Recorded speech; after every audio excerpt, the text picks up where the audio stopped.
इसमें क्या है कि एक स्फीयर है जिसका रेडियस आर है और ये हाफ पार्ट इसमें सबमर्ज है।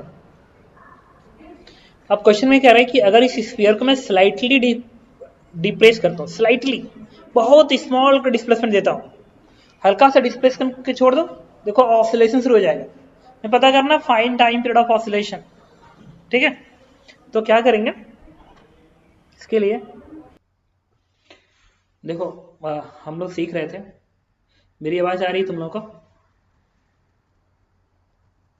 Yes sir. तो हम लोग सीख रहे थे यस सर। कि एक स्फीयर है आधा सबमर्ज है वाटर में, उसको स्मॉल डिस्प्लेसमेंट, स्मॉल मतलब वेरी वेरी स्मॉल डिस्प्लेसमेंट दिया गया। ये क्वेश्चन में मेंशन है, मान लो लिखना चाहिए था वैसे कि if sphere is given a very small displacement find its time period of oscillation। तो हम लोग क्या करेंगे, ठीक है, सबसे पहले तो हम बात करेंगे कि यहाँ पे नेट फोर्स बैलेंस है। नेट फोर्स बैलेंस होगा मतलब अगर आप बीडी बनाते हो तो बायंसी फोर्स ऊपर दिखेगी and that is V rho G and rho of liquid into G, और इसका वेट एम जी है, नीचे दिखेगा। इक्विलिब्रियम पे ये दोनों बैलेंस करेंगे, लेकिन कितना वॉल्यूम सबमर्ज है अंदर की ओर, ये v is the volume submerge inside liquid होता है। तो इसकी जो वैल्यू आएगी तो 4/3 पाई आर क्यू इसका वॉल्यूम होता है, आधा सबमर्ज है, तो क्या लिखोगे 2/3 pi are cube volume. v rho of liquid into G बराबर मास, मास क्या होगा इस ऑब्जेक्ट का, मास होगा इस ऑब्जेक्ट का इसका total volume into 4/3 pi are cube total volume into solid की डेंसिटी इनटू जी। हालांकि इसकी जरूरत नहीं है, इसी से कम चल जाएगा, एम जी रहने दो इसको। इसको इक्वेशन नंबर 1 लिख लो। अब मैंने क्या किया कि इस पोजीशन से उसको स्लाइटली डिस्प्लेस किया। अगर स्लाइटली डिस्प्लेस करोगे ना, स्लाइटली एक्स का डिस्प्लेसमेंट दिए एकदम वेरी वेरी स्मॉल, अगर एक्स डिस्प्लेसमेंट देते हो तो इस स्फीयर पे ये जो पानी होगी वो एक्स्ट्रा फोर्स लगाएगी, वाटर एक्स्ट्रा फोर्स लगेगा इस स्फीयर पे। तो इस स्फीयर पे जो वाटर एक्स्ट्रा फोर्स लगाएगा वो वैल्यू कितनी होगी, it is again we rho जी, लेकिन भी कौन सा, कितना एक्स्ट्रा तुमने पानी को हटाया है। बायंसी फोर्स क्या होती है, वेट ऑफ डिस्प्लेस लिक्विड। तो जितना तुमने इसको एक्स्ट्रा एक्स का डिस्प्लेसमेंट दिया है, इस डिस्प्लेसमेंट की वजह से बायंसी फोर्स कितनी आई है, वही इसको ऑसिलेशन कराएगा, ऑसिलेशन कराएगा। तो पता करेंगे, थोड़ा देखना तो। लेकिन एक्स बहुत स्मॉल है, तो पहले इतना पानी में समर्थ था, अब इतना और आ गया, ये एक्स दूरी और डिस्प्लेस कर दिया ना, तो इतना पानी में और समर्थ हो गया, तो इसका वॉल्यूम निकालना है। तुम कल्पना करके देखो, ये जो है ना, अगर x बहुत स्मॉल है, सुनते रहना, अगर ये x बहुत स्मॉल है तो ये लेंथ और ये लेंथ लगभग लगभग क्या है, बराबरी होगी, और ये लगभग स्ट्रेट लाइन दिखेगा, लगभग straight line. If x is very very small this arc will appear as straight line, एकदम स्ट्रेट लाइन दिखेगा। तो पता है ये एक तरह से ना डिस्क नजर आएगी तुम्हें, एक डिस्क से नजर आएगी, डिस्क इस तरीके से, जिसका रेडियस पता है किसके बराबर है, आर के बराबर है। क्यों, क्योंकि यहाँ पे जो रेडियस है आर, वही इधर भी होगा और वही यहाँ पे भी होगा, लगभग बराबर होगा। अगर ये थिकनेस बहुत कम है, ठीक है, तो यहाँ का रेडियस है, यहाँ का रेडियस है, यहाँ का रेडियस सब बराबर दिखेगा ऐसे, ये वाला रेडियस सब बराबर दिखेगा। और इसका थिकनेस कितना है, एक्स के बराबर। तो तुम कह नहीं सकते हो कि एक सॉलिड सिलेंडर है जिसका रेडियस आर के बराबर है और थिकनेस एक्स के बराबर है, तो वॉल्यूम कितना होगा, वॉल्यूम होगा सिलेंडर का पाई आर स्क्वायर एच, क्या लगाओगे pi R square into H की जगह पे X, it is V volume, V rho G rho of liquid into G, V rho G. ये बायंसी फोर्स हो गया, and that buoyancy force is equal to, buoyancy force ऊपर, displacement तुमने नीचे दिया है, तो एक माइनस साइन लगा लें, बराबर मास इंटू एक्सेलरेशन। लिख सकता हूं, अब तुम देखना तो यहां से जी कटेगा, ये जो मास का टर्म आ रहा है ना, उठा के यहाँ पे रख दो, तो ये जो वैल्यू आएगी this is minus pi R square X rho L into G बराबर मास इंटू, और मास यहां से रखो, तो क्या बनेगा 2/3 पाई आर क्यू रोयल, मास, ये मास आ गया ना इंटू ये। अब क्या होगा, यहां से देखो रोयल से रोयल कटेगा, अब पाई, ये भी तो ये पाई स्क्वायर है ना, ठीक है। तो ए किससे कैंसिल आउट होगा, पाई से पाई कटेगा। यहां से ए की वैल्यू कितनी आएगी, this is minus g, a car नीचे आएगा, 3 का टर्म ऊपर जाएगा, बाई 2 बनेगा, इंटू एक्स बनेगा। आ गया एक्सेलरेशन। अब समझ सकते हो, ये और क्या लिखोगे, minus omega square X, compare करा लो, then what is omega, under root 3g upon 2r। अब कोई पूछे टाइम पीरियड बताइए, तो क्या आप आंसर निकाल सकते हो, हाँ 2 पाई बाई ओमेगा आएगा। कोई डाउट है तो बताइए, इसके बहादुर बच्चा। इसमें इसको नीचे को देखो डिस्प्लेसमेंट दिया गया, नीचे को डिस्प्लेसमेंट दिया गया है, और एक्सेलरेशन ऊपर को आएगा, क्यों, क्योंकि बायएंसी फोर्स ऊपर दिखेगी। इस एक्सेलरेशन और इस एक्स में एक माइनस साइन का रिलेशन दिखाना पड़ेगा, ठीक है। देन और कोई डाउट हो तो बताया जाए, नेक्स्ट बताता हूँ, एकदम सिमिलर क्वेश्चन है। तो एक और क्वेश्चन बता रहा हूँ, इसमें क्या है कि एक पार्टिकल है, अब पूरा सरफेस फ्रिक्शनलेस है, ये भी सरफेस, ये भी सरफेस, सारा सरफेस फ्रिक्शनलेस है। एक पार्टिकल को h हाइट से मैंने रिलीज किया है, ये एंगल अल्फा है, ये एंगल अल्फा है। अगर यहां से आपने रिलीज किया है तो ऐसे स्लाइड करते हुए भागेगा, फिर ऐसे आएगा, फिर ऐसे ऑसिलेट करेगा। पूछ रहा है टाइम पीरियड ऑफ ऑसिलेशन कितना होगा, ठीक है, ठीक है। तो ये एसएचएम नहीं है, ये तो मैं लिख भी नहीं रहा एसएचएम, एसएचएम नहीं है ये। पार्टिकल थोड़ा सीधे से इंक्लाइन पे नहीं भागता है कांस्टेंट एनर्जी से, and that will be g sine theta, ऐसे आता है, फिर ऐसे जाएगा, फिर ऐसे। ऑसिलेशन तो हो ही रहा है ना, this is the periodic motion, not SHM. Periodic motion इसलिए क्योंकि इसमें एक्सेलरेशन कांस्टेंट है। अगर कोई पूछे कि इस पार्टिकल का एक्सेलरेशन बताइए, ये वाला कितना होगा, तो दिस इज, अच्छा इसमें ना एक और अच्छा सा क्वेश्चन बनाने के लिए इसको तुम बीटा एंगल बना दो, ताकि तुम्हें ये एंगल ये वाला अलग से निकालना पड़े टाइम को। तो ये जो एक्सेलरेशन होता है, this is g sine alpha, और ये एक्सेलरेशन कांस्टेंट है ना, फ्रिक्शनलेस सरफेस है। अगर एक्सेलरेशन कांस्टेंट है, एसएचएम तो नहीं है, एसएचएम में एक्सेलरेशन वैरी करता है अकॉर्डिंग टू एक्स, ए बराबर माइनस ओमेगा स्क्वायर एक्स। तो तुम क्या कहोगे, एक्सेलरेशन नहीं, सॉरी एसएचएम नहीं है, बट पीरियोडिक मोशन तो अभी भी है, ऐसे आ रहा है, फिर ऐसे, फिर ऐसे, फिर ऐसे, फिर ऐसे, पीरियोडिक मोशन तो अभी भी है। अगर पीरियोडिक है तो इसका टाइम पीरियड होगा, कैलकुलेट करता है। एक और चीज, यहां से यहां तक आने का टाइम मान लो t1 है, फिर यहां से यहां तक जाने का टाइम मान लो t2 है, फिर वापिस आने का टाइम t2 ही होगा, फिर यहां जाने का टाइम t1 ही होगा। ये टाइम एग्जैक्टली इक्वल होंगे, ठीक है। तो देखो मान लिया इस टाइम को t1, इस टाइम को मैंने t1 मान लिया, इस टाइम को मैं t2 मानता हूं। तो यहां से यहां तक जाने का टाइम इनिशियल वेलोसिटी 0 है, तो आप टी और अंडर रूट 2 दिस डिस्प्लेसमेंट लिखो लो, सीधी सी बात है। ये कितना है, अगर ये h है, ये अल्फा है, तो ये लेंथ कितना आएगा, it is h cosec alpha. Hypotenuse है ना, तो h कोसेक अल्फा बनेगा। कैसे निकालोगे, एक तरीका ये है कि इस ट्रायंगल में जाओ, इस ट्रायंगल में क्या लिखोगे, cosec alpha equals to hypotenuse upon perpendicular, आगे हाइपोटेनस h कोसेक अल्फा।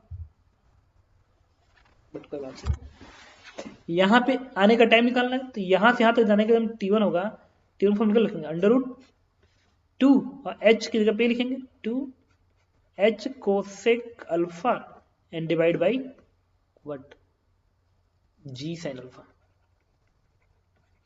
ये समझ सकते हो मैं कहां से निकाल रहा हूं, अंडर रूट 2h अपन ये वाला फॉर्मूला लगा रहा हूं। अरे तुम इससे नहीं करना चाहते हो तो क्या करो, s बराबर ut plus half it square कर दो, तभी भी आ जाएगा।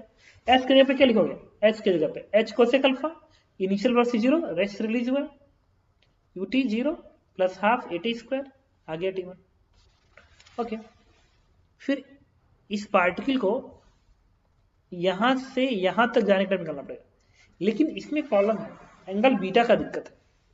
अगर ये एंगल बराबर होता तो मैं कहता कि ये भी टाइम बराबर आता, लेकिन एंगल अलग आ गया ना, तो फिर इस टाइम पे हमें काम करना पड़ेगा कि ये टाइम कितना होगा। तो इसके लिए हम क्या करेंगे, यहां की वेलोसिटी पता करनी पड़ेगी। तो इस रास्ते की जो वेलोसिटी होगी वही इस रास्ते की इनिशियल वेलोसिटी कहलाएगी, क्योंकि कर्व है, कर्व एकदम स्लाइड कर्व है, ताकि वो इतना इतना स्लाइड कर्व है और ये पार्टिकल की साइज इतना छोटा है कि टकराता नहीं है, वो ऐसे भाग जाता है। तो स्लाइड कर्व सिर्फ डायरेक्शन को चेंज कर देता है। तो कोई पूछे कि वेलोसिटी कितनी होगी, अगर ये वेलोसिटी v है तो क्या लिखोगे, v का square is equal to u square plus 2as, और एक जगह पे g sin alpha, two a into h displacement है, ये दूरी है, ये कितना है h कोसेक अल्फा, तो कोसेक अल्फा साइन अल्फा 1 बना देगा, तो इससे v स्क्वायर क्या आ गया 2gh आ गया। Then what is v, v is under root 2gh, इतना आ गया। अब पार्टिकल ऐसे जाएगा और यहाँ की वेलोसिटी जीरो होगी, क्या लिखा होगा फाइनल वेलोसिटी जीरो, और इनिशियल वेलोसिटी तो यही कराएगी, यही तो रास्ता टर्न किया है जो कि बराबर है रूट 2gh के, v बराबर u प्लस एटी, और एक जगह पे एक्सेलरेशन नीचे को है, और यहाँ पे पार्टिकल का जो एक्सेलरेशन होगा this is g sine beta, आएगा g sine beta into t2, तो यहाँ से t2 की वैल्यू क्या आएगी, this one is root 2gh divide by g sine beta. तो कोई पूछे टोटल टाइम क्या होगा, तो इस टाइम को इसमें जोड़ दो, तो यहाँ से टाइम क्या आएगा, ये कोसेक है ये साइन है, तो तुम क्या करो इस कोसेक को नीचे भेजोगे तो बनेगा साइन, तो साइन का स्क्वायर हो जाएगा, अंडर रूट आएगा, तो 1 sine alpha under root of 2h upon g बनेगा, प्लस यहाँ से g से एक g कटेगा तो फिर यही बनेगा, बट आएगा 1 sine beta under root 2h upon g, ये बन गया। तो कोई पूछे टाइम पीरियड कितना होगा तो कम, ठीक है यही आंसर हो गया, ठीक है। तो ऐसा अगर दिया गया होता है तुमसे पूछता है कि टाइम बताइए एक ऑसिलेशन का, तो इतना आएगा। और कोई डाउट हो तो बताओ। तो ये तो टाइम है यहाँ से यहाँ तक जाने का, बट वापिस भी तो लौटेगा, तो एक जर्नी का टाइम किलोमीटर ट्वाइस कर देगा, ठीक। और कोई डाउट हो तो बताओ। चलो एक क्वेश्चन और देखो, इस क्वेश्चन में क्या रहा है कि एक ब्लॉक है, स्प्रिंग कांस्टेंट के है, यहाँ पे स्ट्रिंग है, इस स्ट्रिंग का स्टिफनेस 2k के बराबर है और इस स्प्रिंग का स्टिफनेस k के बराबर है। तो जैसे स्प्रिंग के लिए क्या होता है वैसे स्ट्रिंग के लिए क्या होता है, ठीक है। बस फर्क क्या होता है, फर्क ये होता है कि स्प्रिंग कंप्रेस हो जाती है, इलॉन्गेटेड होती है, बट स्ट्रिंग ये इलास्टिक स्ट्रिंग है, एक तरह से देखो तो इलास्टिक स्ट्रिंग है। इस पे क्या है, मतलब स्ट्रिंग इज इलास्टिक, तो इसमें क्या होगा स्ट्रिंग को तुम खींच सकते हो बट स्ट्रिंग कंप्रेस्ड नहीं होगी, सिर्फ से खींच सकते हो।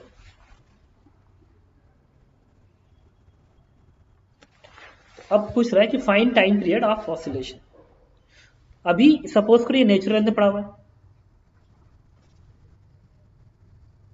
तो क्या करेंगे,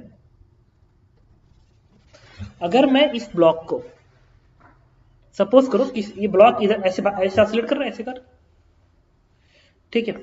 तो देखना इस ब्लॉक को सपोज करो यहां से यहां जाना है, यहां से यहां जाना है, और ये इसका एक्सट्रीम पोजीशन है। तो जब इधर जा रहा होगा ना, जब ये ब्लॉक इधर जा रहा होगा तो ये स्प्रिंग कंप्रेस होगा और ये स्ट्रिंग इलोंगेटेड होगी, खींचेगी। इसका मतलब इस ब्लॉक पे दोनों ही स्प्रिंग भी और स्ट्रिंग भी दोनों ही इस पे एक्ट कर रहे हैं। तो कोई पूछे कि अच्छा ये नेचुरल लेंथ फिलहाल यहाँ का मीन पोजीशन है, तो इस मीन से एक्सट्रीम तक जाने का जो टाइम होता है t/4 होता है, और t/4 होता है, और t किस बराबर होता है 2π√m/k, और ये स्प्रिंग इस स्ट्रिंग के साथ सीरीज में है, ये स्प्रिंग इस स्ट्रिंग के साथ सीरीज में है, तो क्या लिखोगे सीरीज में है तो 2k, और इसी क्या लिखोगे 1/4। ये जो टाइम होगा इस ब्लॉक को यहां से यहां तक जाने का होगा, ठीक है। जब यही ब्लॉक वापिस यहां तक आ रहा होगा तो फिर टाइम सेम रहेगा, क्योंकि इधर नेचुरल लेंथ तक आते वक्त तो स्ट्रिंग खींची ही थी और स्प्रिंग पहले तो दबाई हुआ था, तो इस एक्सट्रीम से इस मीन तक जाने का टाइम एकदम सेम आएगा, या इस मीन से एक्सट्रीम तक जाने का टाइम सेम आएगा। मतलब अगर इस ब्लॉक को यहां तक जाने का टाइम ये है तो यहां से यहां तक आने का टाइम भी यही होगा, तो मैं इसमें ट्वाइस मल्टीप्लाई कर दिया, प्लस जब ये ब्लॉक इस मीन से इधर जा रहा होगा इस एक्सट्रीम तक जा रहा होगा, जब ये ब्लॉक इधर जा रहा होगा ऐसे, जब ब्लॉक इधर जा रहा होगा तो ये स्ट्रिंग कंप्रेस हो रही है, तो स्ट्रिंग कंप्रेशन बर्दाश्त नहीं कर सकता। जब ये ब्लॉक इधर जा रहा होगा तो स्ट्रिंग क्या हो रहा होगा, कंप्रेस हो रहा होगा, तो स्ट्रिंग कंप्रेशन बर्दाश्त नहीं कर सकता क्योंकि बेकार हो जाता है। इसका मतलब जब ब्लॉक इधर जा रहा होगा तो ये स्ट्रिंग हमारे लिए यूजलेस है, बट ये स्प्रिंग हमारे लिए यूजफुल है। स्ट्रिंग यूजलेस है, स्प्रिंग यूजफुल है। तो इस नेचुरल लेंथ से यही मीन पोजीशन है, और इससे इस एक्सट्रीम तक जाने के टाइम अगेन t/4 होगा, और t क्या होगा 2π√m/k।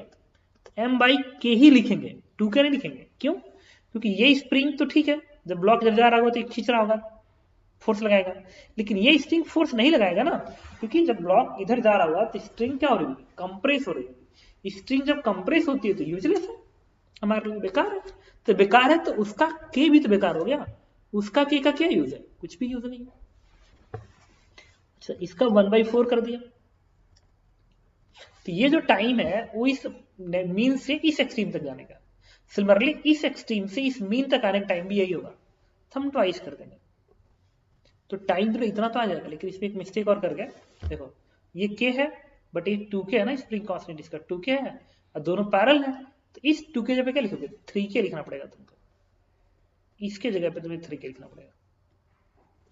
ठीक है, तो मैंने क्या किया, देखो यहां से यहां तक जाने का टाइम निकाला, फिर इस टाइम के लिए डबल कर दिया, फिर यहां से यहां तक जाने का टाइम निकाला, फिर इस टाइम के लिए डबल कर दिया। हाँ, इधर जब जा रहा था तो स्ट्रिंग चूंकि खींच रही थी, खींचती है, इलांगेटेड होती है, तो अपनी तरफ खींचेगी, तो उसको तुम भूल नहीं सकते। और वही ब्लॉक जब वापस इधर जा रहा होगा तो स्ट्रिंग कंप्रेस हो रही थी, स्ट्रिंग जब कंप्रेस होगी तो तुम्हारे लिए क्या है, बेकार है, तो नहीं लिखेंगे। डाउट है तो बताओ, बताता हूँ, और कोई डाउट हो तो। देखो जब ये ब्लॉक इधर जा रहा होगा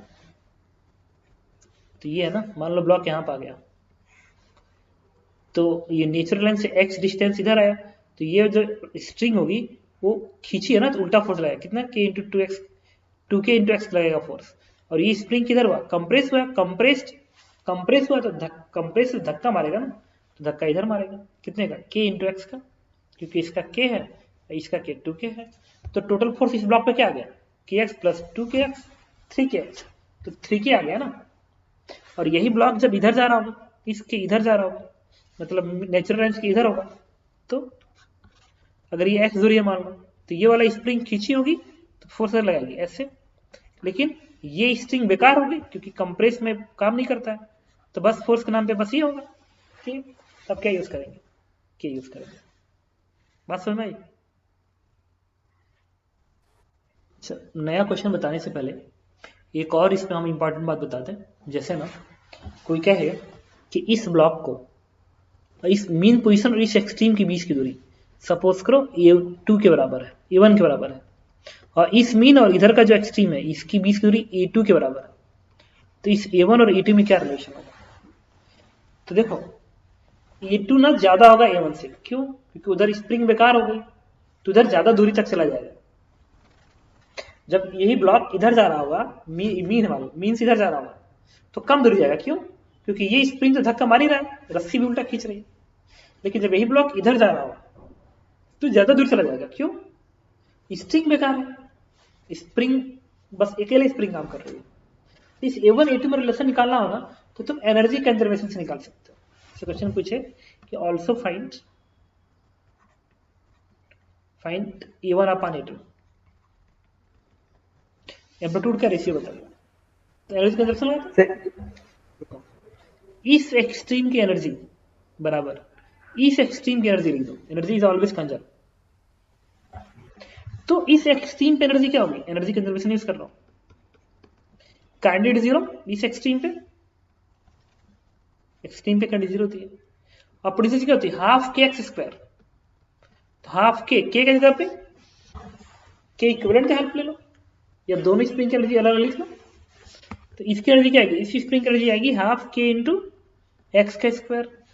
लेकिन ये जो रस्सी है, ये रस्सी भी तो खींचा हुआ है, तो इसकी जो एनर्जी आएगी हाफ, स्प्रिंग कांस्टेंट क्या, 2k इंटू एक्स का स्क्वायर, तो आपने इसकी अलग एनर्जी लिख ली, इसकी आपने अलग एनर्जी लिख ली, इज इक्वल टू जब यही पार्टिकल इस एक्सट्रीम पे आएगा तो इसकी काइनेटिक एनर्जी अगेन 0, बट इस बार जो एनर्जी आएगी वो सिर्फ किस में आएगी, इस स्प्रिंग में आएगी, न कि स्ट्रिंग में, क्योंकि स्ट्रिंग कंप्रेस्ड है और कंप्रेस्ड कंडीशन पे काम नहीं करता है। और ये जो x है ना, बेसिकली x ही a1 है, तो ये जो x है ना ये a1 है बेसिकली, तो इसको ना a1 लिख लेते हैं, इसको a1 लिख लेते हैं। देखो तो a1 स्क्वायर, a1 स्क्वायर। अब इधर प्लस इस एक्सट्रीम पे इस स्ट्रिंग की एनर्जी बेकार, और इस स्प्रिंग की एनर्जी क्या आएगी, ये स्प्रिंग जब ये ब्लॉक इधर आएगा यहाँ पे आएगा, जब ब्लॉक यहाँ पे आएगा तो ये स्प्रिंग कितनी खिंच गई, 80 के बराबर खिंच गई। जब यही ब्लॉक यहाँ पे आएगा तो ये स्प्रिंग 80 के बराबर खिंच गई ना, तो एनर्जी क्या लिखोगे, हाफ k इंटू a2 का स्क्वायर। और इस स्प्रिंग की एनर्जी, रस्सी की एनर्जी 0, तो 0 कर देगा। यहां से वैल्यू क्या आएगी, देखो ये बन गई, हाफ का टर्म हटाई दो यहां से, ये k, ये 3k, a1 square, k a2 square, तो k से k कैंसिल आउट हो गया, क्योंकि पीछे a1 अपान a2 का रेशियो, तो a1 upon a2 it is 1 अपान √3, ये भी एक आंसर मिल गया। तो देखो तुम कह सकते हो कि सर a1 कम है a2 ज्यादा है, मतलब a2 ज्यादा है और a1 कम है, और ऐसा होना चाहिए था। ठीक है, अब आएंगे प्रीवियस क्वेश्चन पे। अब मुझे डाउट बताओ, देखो ये भी एक अच्छा क्वेश्चन है, कह रहा है इस ब्लॉक का मास है नेचुरल लेंथ पे स्प्रिंग कांस्टेंट के है। अब इस ब्लॉक और ये जो दूरी है ना, दिस वन इज a/2 है। अब मैंने इस ब्लॉक को इस डायरेक्शन में खींच दिया a के बराबर और यहां से छोड़ दिया, इस ब्लॉक को मैं इस पोजीशन से छोड़ रहा हूं, नए पोजीशन से, this one is the new position, इसको मैंने यहां से छोड़ दिया। जब ब्लॉक को तुमने ए दूरी खींच के छोड़ दिया तो ये ब्लॉक अब ऐसे भागेगा और ऐसे घूमेगा, ये भी ऑसिलेशन करेगा, और मुझे इसका टाइम पीरियड निकालना है। इसमें प्रॉब्लम आएगी, पता है क्या वो आएगी, जब इस ब्लॉक को तुम यहां छोड़ोगे तो ये ब्लॉक इधर भागते वक्त यहाँ पे स्पीड मैक्सिमम होगी, लेकिन जब ये ब्लॉक इधर जा रहा होगा, ये दूरी ये है ना, ये a/2 है, तो अगर ये वॉल नहीं होता तो a/2 दूरी और इधर जाता ना, तब ऐसे ऑसिलेट करता, ऐसे करता। तुमने क्या कर दिया, बीच में दीवार लगा दिया, इसका मतलब पार्टिकल इधर जाते वक्त टक्कर मारेगा और टक्कर मार के लौट जाएगा। ठीक है, तो ऐसे जाएगा, ऐसे जाएगा, और अचानक टक्कर, जब हम टक्कर मारेगा तुरंत रिप्लेस होगा, उल्टा होगा, फिर ऐसे, फिर यहाँ स्पीड 0, फिर टक्कर, फिर ऐसे, फिर टक्कर, फिर ऐसे, इस तरीके से तो इसका मोशन होगा। ठीक है, तो कहता पहला question, if collision is A part elastic, B part E की वैल्यू है 1/2, then find time period।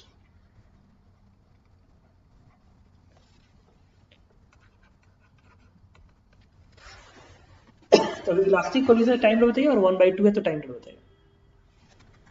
तो चलो अब अटेम्प्ट करते हैं, इलास्टिक के लिए टाइम निकालते हैं।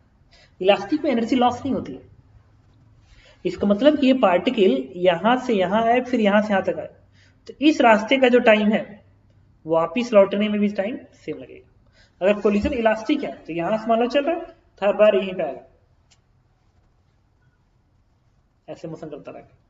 लेकिन अगर ये कोलिजन बी पार्ट में करा इनइलास्टिक 1/2 है, तब इसका मोशन ऐसा होगा, ऐसे चलेगा, टक्कर मारा फिर वापिस यहां तक नहीं आ पाएगा, यहीं तक आएगा, फिर टक्कर मारा फिर यहीं तक आएगा।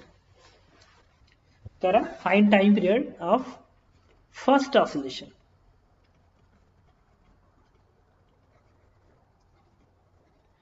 फर्स्ट ऑसिलेशन मतलब पहला जो राउंड लगाया है उसका टाइम चाहिए।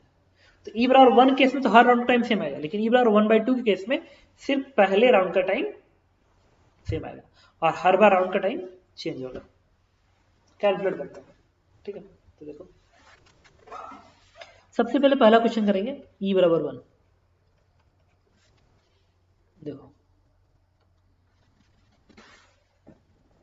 चलो मास एम है, स्प्रिंग कांस्टेंट क्या है, तो ब्लॉक को यहां से यहां तक जाने दो। तो ये टाइम कितना आएगा, this time is capital T is 2 pi root m by k होता है ना time period M by k, और इसका ना 1/4 लगेगा टाइम, ये 1/4 बनेगा यहां से यहां तक जाने का टाइम, फिर यहां से यहां तक आने का टाइम। तो अब याद रखिए प्रॉब्लम मीन से a/2 तक जाने का टाइम, तुम्हें याद है मीन से a/2 तक जाने का टाइम तुमने निकाला था, इट इज t/6, नहीं t/6 नहीं था, t/12 आया था, याद करो, कहा था ना a/2 तक जाने का टाइम, फिर a/2 के आगे जाने का टाइम निकालो, टाइम कैलकुलेशन तुमने निकाला था, यहां से मीन से a/2 तक जाने का टाइम t/12 आता है, और a/2 से एक्सट्रीम तक जाने का टाइम t/6 आता है, और दोनों मिला के t/4 बनता है, तो t/4 बनेगा, t/12 बनेगा, मतलब यहां से यहां तक आने का टाइम। तो हम लोग क्या करेंगे 1/12 ब्रैकेट में t, और t क्या है 2 पाई रूट एम बाई के, ये मिल गया। अच्छा इसी का अगर मैं डबल कर दूं तो फिर वापिस आने का टाइम मिल जाएगा, ठीक है। ये तो हमारा ए पार्ट का आंसर है, अब बात करेंगे बी पार्ट का आंसर। हाँ बी पार्ट के आंसर में भी यही आएगा, बट डबल वाला टर्म में सोचना पड़ेगा। देखो क्या ये जो टाइम आएगा ना, देखो अच्छा एक्सट्रीम से मीन का टाइम हमेशा t/4 होता है, तो इस एक्सट्रीम से यहां तक जब जाएगा तो ये टाइम t0/4 होगा, मान लो t0 टाइम पीरियड, फिर यहां से यहां तक जाने का टाइम वो तो यही आएगा t0/12, ये तो यही बनेगा। लेकिन जब वापिस आना होगा ना यहां से यहां तक, तब ये t0/12 नहीं आएगा, मेन पोजीशन तो अभी भी यही है, क्योंकि नेट फोर्स 0 इसी पोजीशन पर होगा, क्योंकि स्प्रिंग फोर्स 0 है, तो नेट फोर्स तो यहीं पे 0 होगा, तो ये टाइम t0/4 या t0/12, लेकिन जब वापिस आना होगा ना तो टाइम t0/12 नहीं आएगा, वो उससे ज्यादा आएगा टाइम। कल्पना करके देखो भाई, ऐसे जाके यहाँ पे एनर्जी लॉस कर दिया, कोलिजन में एनर्जी लॉस कर दी, अगर एनर्जी लॉस कर दिया तब जो लौटेगा तो थोड़ा सा धीरे आएगा ना यहाँ पे, तो टाइम बढ़ गया, तो इस टाइम को t1 मान लिया। लेकिन इससे वापिस जब यहाँ पे जाएगा, इस न्यू एक्सट्रीम तक जाएगा, तो ये टाइम अगेन t/4 आएगा। पता है क्यों, क्योंकि मीन अभी भी वही है, और मीन और एक्सट्रीम के बीच की दूरी हमेशा t/4 ही होता है। बस फर्क क्या होगा कि यहां पे स्पीड थोड़ी कम है तो दूरी भी तो कम है। मतलब अगर एक स्प्रिंग ब्लॉक सिस्टम को अगर तुम खूब ज्यादा खींच के छोड़ दो तब ऑसिलेट करेगा, तो time period 2 pi root m by k, और उसको अगर कम खींच के छोड़ दो तभी भी time period 2 pi root m by k, क्योंकि जब तुम ज्यादा खींच के छोड़ोगे तो जब दूरी ज्यादा है तो वेलोसिटी भी तो ज्यादा है, तो फिर जल्दी जल्दी ऑसिलेट करेगा, और जब दूरी कम दोगे तो ऐसे ऑसिलेट करेगा, तो क्यों नहीं बराबर आएगा, तो बराबर है, तो means extreme is always t/4। Okay अब यहां से t/4 बनेगा, 3 यहां मल्टीप्लाई कर दो, तो ये 3 6 बनेगा, तो 6 t0/12, 6 और एक 7 है ना, ये 7 t0/12 बन गया।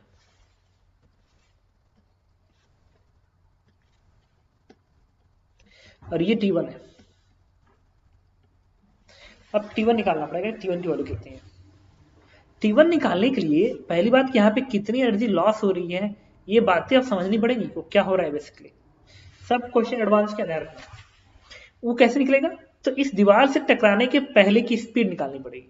ये मान लो v है, तो v का स्क्वायर कुछ क्या होता है ओमेगा का स्क्वायर, ओमेगा पुराना वाला ओमेगा तो हमेशा ओमेगा ही रहेगा, टक्कर से ओमेगा चेंज नहीं हुआ, क्यों, क्योंकि ओमेगा हमेशा अंडर रूट के अपान होता है, न के चेंज हो रहा है एम चेंज हो रहा है, तो ओमेगा क्यों चेंज होगा, तो ओमेगा का स्क्वायर ब्रैकेट में ए का स्क्वायर माइनस एक्स रूट ए, जब पार्टिकल यहां पहुंचेगा तो ये दूरी a/2 बनेगी ना, तो यहाँ पे a/2 लिखो, तो a²/4, तो यहां से b स्क्वायर की वैल्यू होगी तुम्हारी ये √3/2 इंटू ए ओमेगा।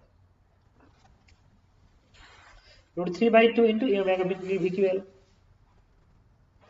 लेकिन टक्कर मारने के तुरंत बाद अगर मैं पूछूं V1 कितना आएगा, ये जो V1 होगा वो इस V का E टाइम्स होगा, दीवार फिक्स है तो वेलोसिटी का हाफ E टाइम्स कर दोगे ना, ई भी। याद करो धरती से टक्कर के समय मैं बताता था, जिनके बैच में सेंटर मास पढ़ा दिया होगा उनको बात समझ में आ रही होगी।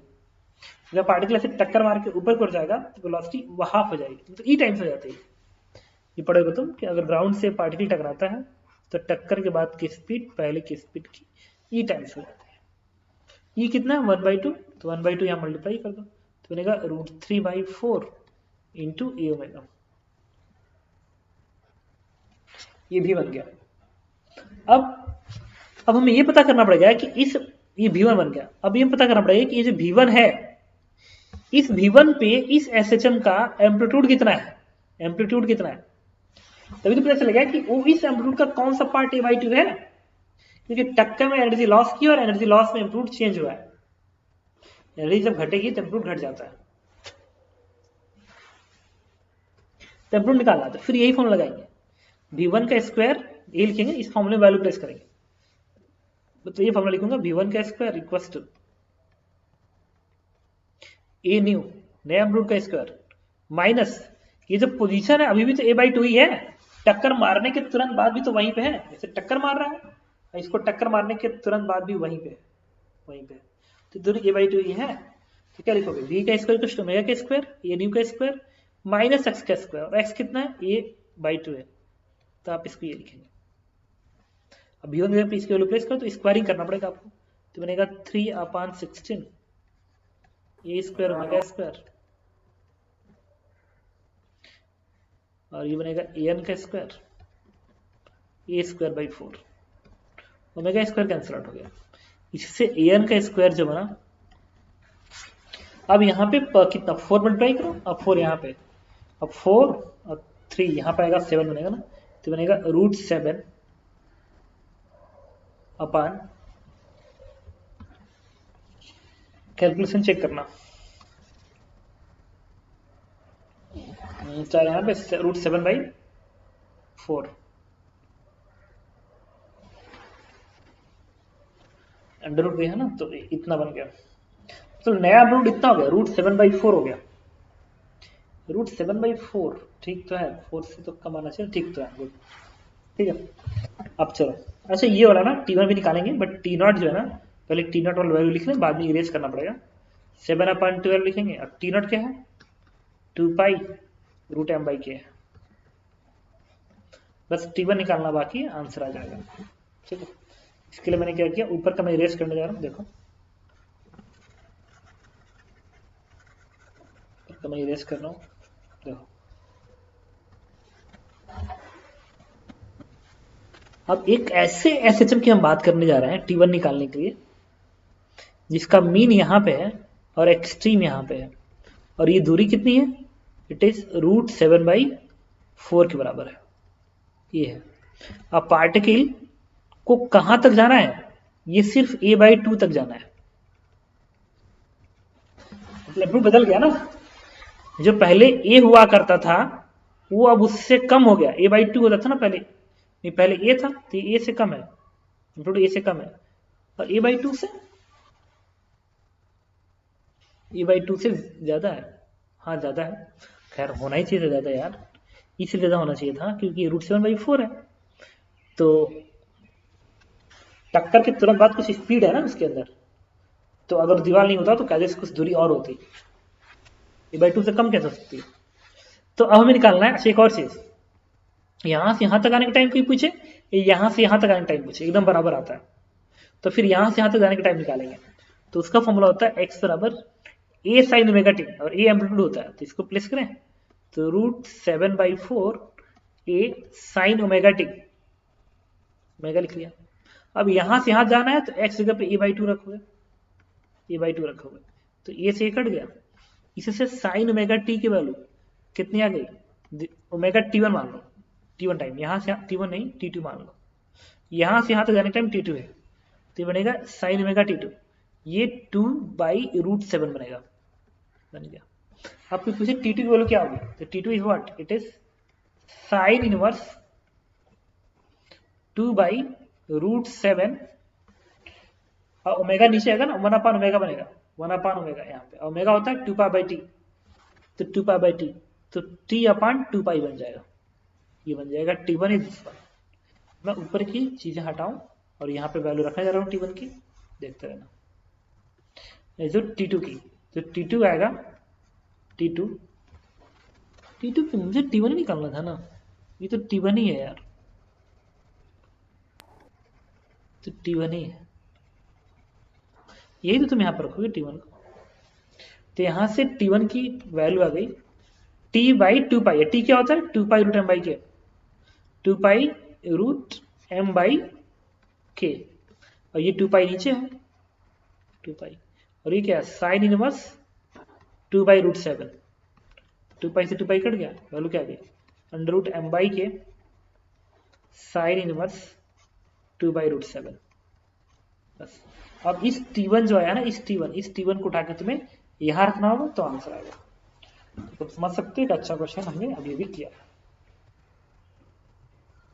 ठीक है, मैंने क्या किया, देखो इलास्टिक वाला आसान था, इलास्टिक में लौटने का टाइम में गड़बड़ था, क्योंकि जो एनर्जी लॉस करता उसकी वजह से क्या होता कि टाइम चेंज हो जाता और टाइम ज्यादा आता। देखो इस क्वेश्चन में क्या है कि ब्लॉक है, कोई मेंस में से क्वेश्चन नहीं है, सब एडवांस हम लोग काम कर रहे हैं अभी, तो फिर ध्यान रखना क्वेश्चन अच्छा ही होगा। एक particle extreme to extreme oscillate कर रहा है। अब तुम्हारे पास एक और सेम मास का पार्टिकल था, तुमने उठाया, इसी के ऊपर जेंटली प्लेस किया और बीच का फ्रिक्शन कोएफिशिएंट इतना ज्यादा था कि चिपक गया तुरंत और एक ही साथ ऑसिलेट करने लगे। तो मैंने कहा कि we placed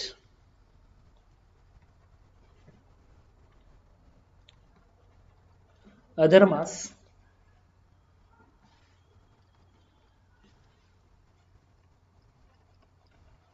particle of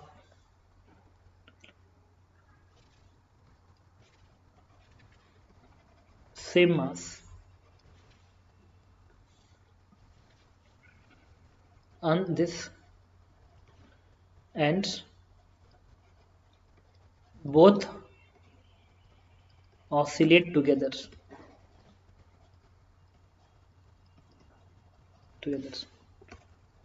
Find, पहला क्वेश्चन है new time period and new amplitude. इससे मेंशन किया गया कि ब्लॉक को कहां प्लेस किया गया। पहला केस ये है, केस वन में कह रहा है कि प्लेस्ड एट मीन पोजीशंस। जब ये पार्टिकल मीन पोजीशन पे तब उसको इस पर रखा गया। केस 2 है placed at extreme position, and case 3 है placed at a/2 position।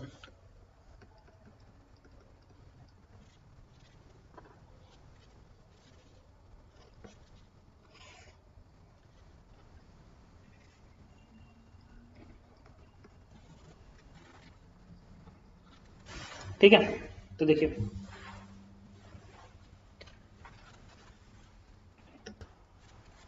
पहला क्वेश्चन सॉल्व करते हैं मीन पोजीशन का।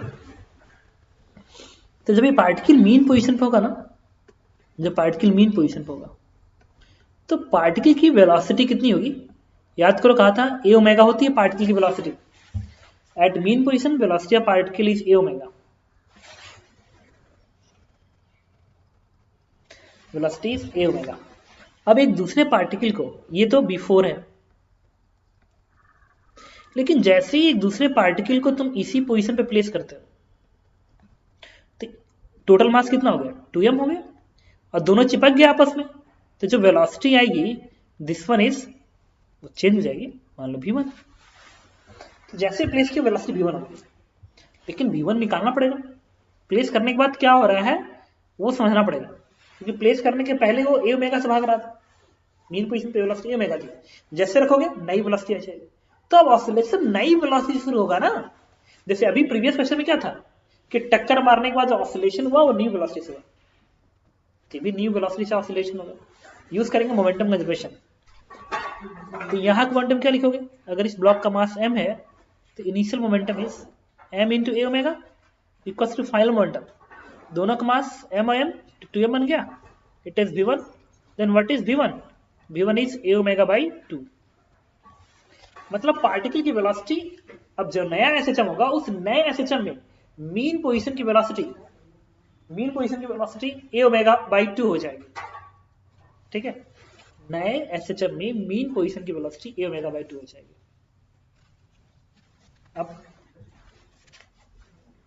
अब क्या करेंगे, ठीक है, लेकिन मीन पोजीशन अभी भी वही है। क्यों, क्योंकि स्प्रिंग ही तो ब्लॉक पे फोर्स लगा रहा है, तो चाहे एक ब्लॉक हो चाहे यहाँ पे दो ब्लॉक हो, net force 0, mean position natural length पे ही होगा। अगर नेचुरल लेंथ पे ही नेट फोर्स 0 होगा तो मीन पोजीशन वही है हमेशा, मीन पोजीशन चेंज नहीं हुआ, तो अब की बार मीन पोजीशन भी वही है। तो हम क्या करेंगे, अगर मीन पोजीशन वही है तो नए एसएचएम का लिख रहा हूं, न्यू एसएचएम का, सुनते रहना, न्यू एसएचएम में जो मीन पोजीशन की वेलोसिटी कहलाएगी वो क्या बनेगी, नया एम्पलीट्यूड इनटू नया ओमेगा, ए ओमेगा, अगेन ए ओमेगा मीन पोजीशन की वेलोसिटी, बट नया एम्पलीट्यूड नया ओमेगा। और ये जो वैल्यू होनी चाहिए ये बराबर किसके होना चाहिए, यही तो है, फिर रखने के बाद की नई वेलोसिटी के बराबर ये होनी चाहिए, तो इसको इक्वल कर दो, it is a omega by 2। यहां पर रखो ए न्यू, ओमेगा होता है अंडर रूट के अपान एम, तो अंडर रूट के अपान एम मास 2m हो गया ना, ट्वाइस हो गया, तो यहाँ पे 2m लिखेंगे इक्वल्स टू ए बाई 2, और ओमेगा कितना है अंडर रूट के अपान एम, तो यहां से के अपान एम से के अपान एम कट जाएगा, इससे ए न्यू की जो वैल्यू आएगी this is a by root 2। देखो ये रूट 2 कटा यहाँ पे, ए बाई रूट 2, एक तो आंसर ही मिल गया। और टाइम पीरियड कितना होता है, टाइम पीरियड होता है 2 पाई रूट m बाई के, तो जो नया टाइम पीरियड आएगा m बाई के, m के पे 2m आ गया ना n बाई के, तो जो पहला टाइम पीरियड था ओल्ड टाइम पीरियड, उस ओल्ड टाइम पीरियड के रूट 2 टाइम्स हो जाएगा, क्योंकि पहले रूट m बाई के था, अब रूट 2m बाई के है, तो क्या बनेगा, इट इज रूट 2 इंटू, ठीक, दिस इज आंसर। तो फर्स्ट पार्ट का मैंने आंसर बताया, ठीक है, कि जब मीन पोजीशन में प्लेस करोगे तो टाइम पीरियड इतना हो जाएगा, एम्पलीट्यूड इतना हो जाएगा, एम्पलीट्यूड और टाइम पीरियड में पूछा था, तो तुम देख सकते हो। मैंने क्या किया, स्पेशली ब्लॉक को रखा, नई वेलोसिटी निकाली, ये हमेशा तुम्हें करना पड़ेगा, नई वेलोसिटी निकाली, ठीक है, और उस नई वेलोसिटी का हेल्प लेके नए एसएचएम में यूज किया।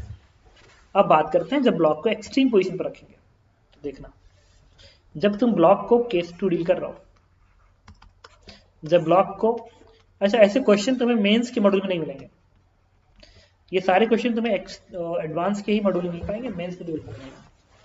अभी जब पार्टिकल एक्सट्रीम पे आएगा तो मीन तो अभी भी वही है, मीन पोजीशन चेंज नहीं हुआ, तो एक्सट्रीम पोजीशन पे इस पार्टिकल की स्पीड कितनी है, 0 है। जब एक ब्लॉक को तुम इसके ऊपर रखोगे दूसरे ब्लॉक को और दोनों चिपक गए तो नई वेलोसिटी आएगी, नई वेलोसिटी भी 0 ही आएगी, बिकॉज ऑफ मोमेंटम कंजर्वेशन। इस पोजीशन पे मान लो नई वेलोसिटी v1 हो जाती है, तो क्या लिखा होगा, 2m into v1 momentum conservation, because net force is 0। Impulsive force होता है जब जैसे रखोगे तुरंत वेलोसिटी सेम होगी, तो स्प्रिंग नॉन इंपल्सिव फोर्स है, मैं उसे भूल जाऊंगा, तो 2m इंटू v1 बराबर इनिशियल मोमेंटम 0, क्योंकि इनिशियल वेलोसिटी 0 है, तो इससे v1 क्या आ गया, 0।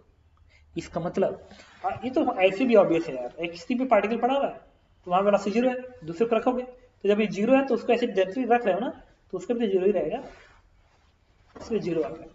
इसका मतलब पता है क्या हुआ कि स्पीड 0 हो गई, तो इस पोजीशन पे स्पीड 0 है, अब मीन अभी भी वही है, इसका मतलब एम्पलीट्यूड चेंज नहीं हुआ, इसका मतलब नया एम्पलीट्यूड अभी भी वही है। क्यों वही है, क्योंकि एक्सट्रीम पोजीशन चेंज नहीं हुआ, क्योंकि वेलोसिटी 0 पहले भी थी और रखने के बाद भी उसी पोजीशन पे जीरो हुई है, तो पोजीशन तो बदला नहीं, वेलोसिटी अभी भी जीरो है वहां पे, तो एक्सट्रीम वही है, मीन अभी भी वही है, इसका मतलब एम्पलीट्यूड अभी भी वही रहेगा। ओके, अब इसका टाइम पीरियड, लेकिन टाइम पीरियड चेंज हो गया, it is √2 times of new time period change होगा। क्यों? टाइम पीरियड का 2 पाई रूट m बाई के, m divide by 2m by के, तो 2m आ गया ना, तो √2 आ गया। अब केस थर्ड की बात करेंगे।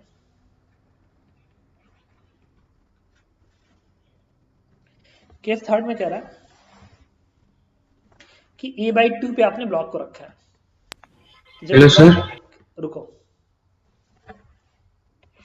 जब ये a/2 पे है तो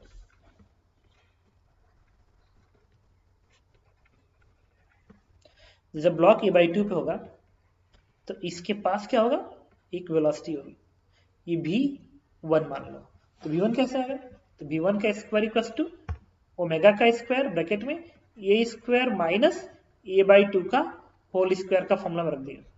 इससे v1 स्क्वायर की वैल्यू कितनी आ गई, it is 3 omega square a square by 4, ये v1 आ गई।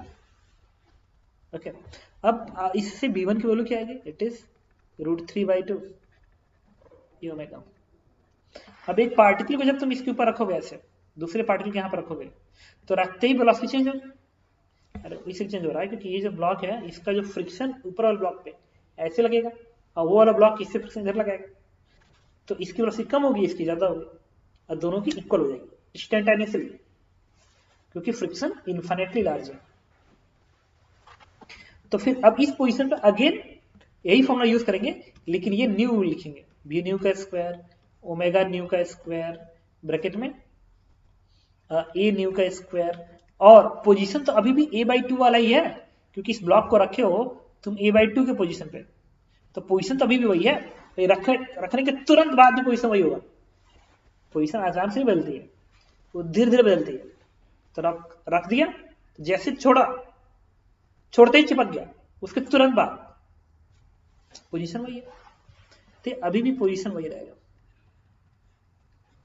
अब क्या करेंगे, इस वैल्यू को उठा के यहां पर रख देंगे, तो v न्यू का स्क्वायर करो यहाँ पे, तो क्या बनेगा, ये तो v, अच्छा v न्यू, ये v न्यू ही है,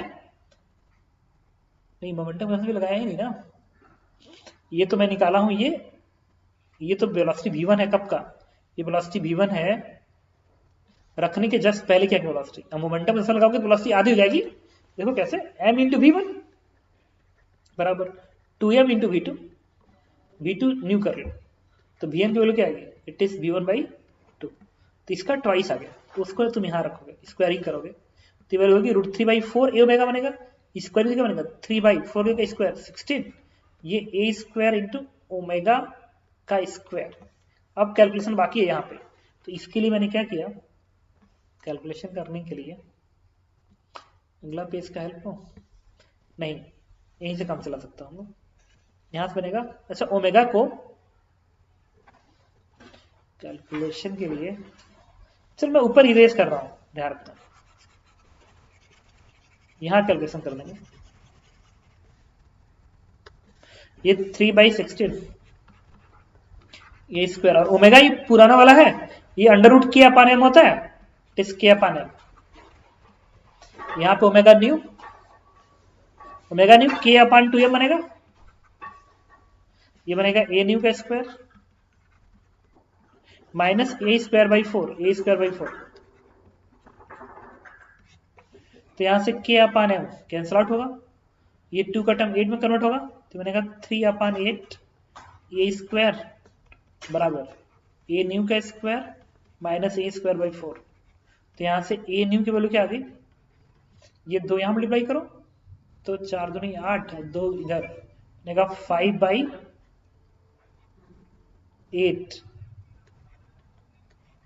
under root, and this one is answer.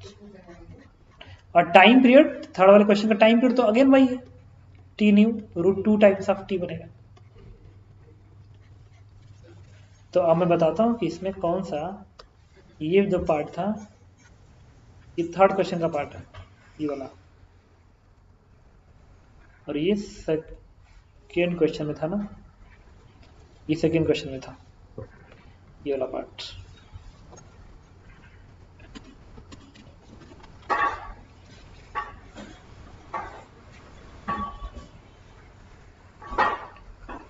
कैसा। अब मुझे